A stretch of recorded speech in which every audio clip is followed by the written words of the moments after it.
आजकल न केवल सोशल मीडिया बल्कि आम बातचीत में भी प्रधानमंत्री मोदी की बढ़ती दाढ़ी खूब सुर्खियां बटोर रही है। एक और जहां प्रधानमंत्री की दाढ़ी पर मीम्स बनाकर मजे लिए जा रहे हैं, वहीं खोजी पत्रकार सरीखे लोग इसके पीछे की असल वजह तलाशने में जुटे हैं। वैसे तो किसी दूसरे की अच्छी खेती देख जलन तो हो ही जाती है, लेकिन बात अगर दाढ़ी की हो तो मजे लेने और असलियत जानने में कोई बुराई नहीं है। हालांकि यह प्रधानमंत्री का निजी फैसला हो सकता है, लेकिन शायद पहली बार वो अपने इस फैसले के लिए विपक्ष के निशाने पर नहीं है। सोशल मीडिया पर प्रधानमंत्री मोदी की दाढ़ी को लेकर तमाम दिलचस्प बातें वायरल हो रही हैं। कोई उन्हें सेंटा क्लॉज कहता है तो कोई उन्हें सलाह देता है कि वो महाभारत के भीष्म पितामह की तरह लहराती दाढ़ी मूंछ बढ़ा लें। यही नहीं, किसी को प्रधानमंत्री के नए लुक में छत्रपति शिवाजी की छवि दिखती है। हालांकि मजे लेने की बात तो ठीक है, लेकिन सवाल तो वाजिब है और देश को जानने का हक भी है कि उनका प्रधानमंत्री दाढ़ी क्यों बढ़ा रहा है। देश में कोरोना की दस्तक के बाद उन्होंने मार्च में टीवी पर जनता कर्फ्यू का ऐलान किया। उस वक्त उनकी दाढ़ी सलीके से कटी हुई थी, लेकिन करीब 3 महीने बाद अनलॉक 2 के ऐलान के वक्त उनकी दाढ़ी काफी बड़ी हुई दिखी।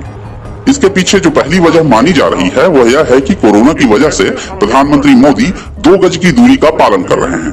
खबरों के मुताबिक प्रधानमंत्री अपने आवास, कार्यालय के अधिकारियों, खास मंत्री और शीर्ष अधिकारियों से एक निश्चित दूरी बनाकर रखते हैं। हालांकि इस मामले में उनके सालों पुराने रसोइये को थोड़ी छूट जरूर है। वहीं प्रधानमंत्री के सुरक्षा घेरे के एसपीजी जवान भी 6 फुट की दूरी बनाकर रह रहे हैं। इसके अलावा यह भी माना जा रहा है कि ऐसे में जब प्रधानमंत्री देश के लोगों से सामाजिक दूरी बनाए रखने की अपील कर रहे हैं, तब उन्होंने ऐसा जनता को संदेश देने के लिए किया है। जाहिर है कि हेयर ड्रेसर या फिर नाई के पास जाने से संक्रमित होने का खतरा बढ़ेगा। यही वजह है कि वो नाई की सेवा नहीं ले रहे हैं। एक अंदाजा यह भी लगाया जा रहा है कि प्रधानमंत्री मोदी अपनी नई छवि गढ़ने की कोशिश में है। संभव है कि वह एक साधु या विद्वान की छवि में दिखना चाहते हैं। हालांकि इतना तो साफ है कि प्रधानमंत्री की छवि में एक बड़ा बदलाव देखा जा सकता है। अब वह पहले जैसे सेहतमंद राजनेता की बजाय एक गंभीर और अनुभवी बुजुर्ग जैसे दिखने लगे हैं। अंदाजा लगाने वाले यह भी लगा रहे हैं कि वे अगले लोकसभा चुनाव की तैयारी में तो नहीं हैं, या फिर पश्चिम बंगाल चुनाव की तैयारी के मद्देनजर वह गुरु रविन्द्रनाथ टैगोर जैसा दिखना चाहते हैं, या फिर प्रधानमंत्री फकीरी वाला झोला उठाकर कहीं जाने की तैयारी तो नहीं कर रहे, जैसा कि खुद उन्होंने कहा भी था। हालांकि यह बात भी माननी होगी कि विपक्ष को भी प्रधानमंत्री की दाढ़ी से परेशानी है। तभी तो पूर्व केंद्रीय मंत्री और कांग्रेस नेता मनीष तिवारी ने एक दफे अपने ट्वीट में लिखा था कि दुनिया भर में सफेद दाढ़ी वाला बूढ़ा आदमी यानी सेंटा क्लॉज चिमनी के माध्यम से आपके घर में आता है और आपके मोजे में पैसे डालता है, जबकि भारत में सफेद दाढ़ी वाला बूढ़ा आदमी कुलबुलाते हुए टीवी के माध्यम से आपके घर में आया, जो आपकी जेब, अलमारी और लॉकर से पैसे ले गया और आपको सिर्फ मोजे के साथ छोड़ गया। प्रधानमंत्री मोदी के अनुभव की तरह उनकी दाढ़ी का इतिहास भी काफी पुराना है। आप कह सकते हैं कि उनकी दाढ़ी में उनका अनुभव झलकता है। साल 1990 में लाल कृष्ण आडवाणी की रथ यात्रा से पहले तक प्रधानमंत्री मोदी काली दाढ़ी में दिखते थे, जिसे वो ट्रिम भी करवाते थे। एक बार संघ के तत्कालीन अध्यक्ष माधवराव गोलवलकर ने सबके सामने मोदी से दाढ़ी ट्रिम किए जाने की वजह भी पूछी थी। वहीं रथ यात्रा के दौरान मोदी खिचड़ी दाढ़ी मूंछ में नजर आए थे। 7 अक्टूबर 2001 को गुजरात का मुख्यमंत्री बनने तक उनकी दाढ़ी पूरी तरह सफेद हो चुकी थी। यहाँ एक दिलचस्प बात यह है कि मई 2019 में मोदी के 58 सदस्यीय मंत्रिमंडल में 18 मंत्री दाढ़ी वाले थे। ऐसा पहली बार नहीं है कि प्रधानमंत्री की दाढ़ी और हेयर स्टाइल चर्चा का विषय है। साल 2019 में प्रधानमंत्री की कुछ तस्वीरों के साथ यह पोस्ट वायरल हुआ कि ऐसा फकीर कभी देखा है आपने जिसकी दाढ़ी कटिंग और बाल कटिंग में लाखों खर्च होते हैं।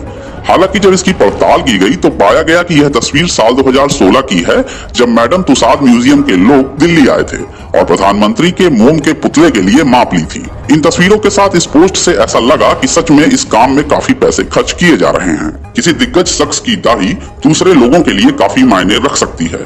उसकी दाढ़ी चर्चा का विषय बने तो कोई हैरानी नहीं होती।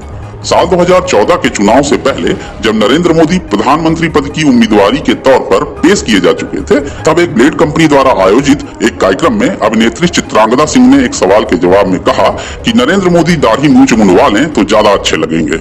एक वक्त था जब महानायक अमिताभ बच्चन ने अचानक दाढ़ी रख ली, तब यह चर्चा का विषय बना और वजह पूछी जाने लगी। एक अखबार ने इस पर संपादकीय तक लिख डाला। यूपी विधानसभा चुनाव के दौरान जब राहुल गांधी दाढ़ी में दिखे तो वो भी चर्चा का विषय बना। कहा जाने लगा कि प्रशांत किशोर की टीम राहुल गांधी को एक गंभीर नेता के तौर पर पेश करना चाहती है। इसी कवायद में राहुल गांधी चुनाव में दाढ़ी में नजर आए। अभी पिछले दिनों अमेरिका में डेमोक्रेटिक पार्टी के नेता बेतो ओरुर्क की दाढ़ी को लेकर खूब हाय तौबा मची। उन्होंने राष्ट्रपति पद से अपनी उम्मीदवारी वापस लेने के बाद दाढ़ी रख ली थी।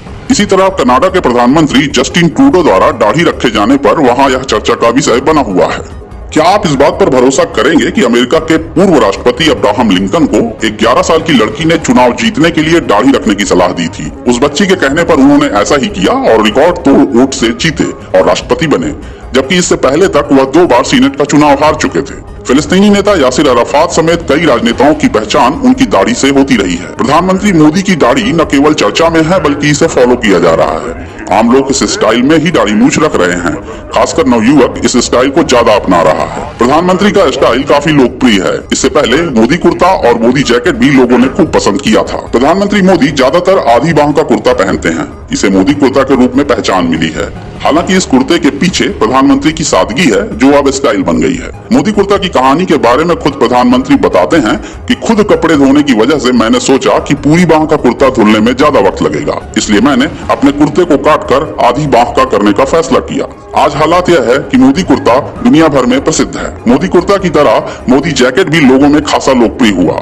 हालांकि प्रधानमंत्री मोदी से पहले कुछ ऐसी ही जैकेट नेहरू जी भी पहनते थे, जिसे नेहरू जैकेट कहा जाता था, लेकिन वर्तमान में इसे लोकप्रिय बनाने का श्रेय प्रधानमंत्री मोदी को जाता है। मोदी जैकेट की दीवानगी का आलम यह है कि दक्षिण कोरिया के राष्ट्रपति मून जे इन ने मोदी जैकेट की तारीफ की थी। इस पर प्रधानमंत्री मोदी ने उनके लिए जैकेट बनवा कर भेजा। आज बाजार में मोदी कुर्ता और मोदी जैकेट की भारी मांग है। प्रधानमंत्री मोदी का लुक और उनका स्टाइल काफी बार सुर्खियां बटोर चुका है। गणतंत्र दिवस और स्वतंत्रता दिवस पर वह जिस तरह पगड़ी बांधते हैं उसे भी काफी पसंद किया जाता है। अब तो प्रधानमंत्री मोदी को स्टाइल आइकन भी कहा जाने लगा है। वो अंडमान निकोबार द्वीप समूह जाते हैं तो पारंपरिक परिधान मुंडू पहनते हैं। गोल्फ खेलते वक्त टी शर्ट और ट्राउजर में दिख जाते हैं। आप उन्हें टेक्सन हैट और ट्रेंच कोट में भी देख सकते हैं। वह शॉल के साथ भी प्रयोग करते दिख जाते हैं। यही वजह है कि कई दफे उनके सूट को लेकर विपक्ष उन पर निशाना साधता